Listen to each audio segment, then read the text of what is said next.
যে Ghatal master plan আমরা করবই।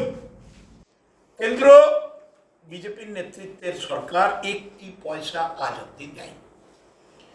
কোন কোন নেতা ঘাটালে এসেছেন, মিটিং করেছেন, মিছিল করেছেন, বলছে স্যাংশন হয়ে গেছে, কালকে টাকা চলে আসবে, 1 মাসের মধ্যে টাকা চলে আসবে। আমরা সব সরকারি নথিপত্র ঘেঁটে ঘুঁটে দেখলাম, কোথায় কি টাকা, কিছুই নাই। আমরা সেই বিতর্কে এখন যেতে চাই না।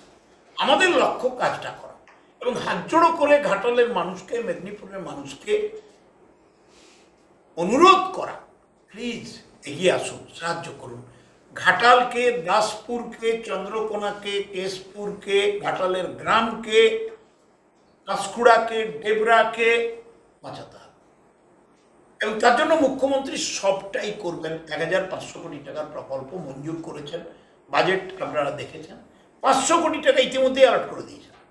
আমরা বিভিন্ন কাজগুলো করছি।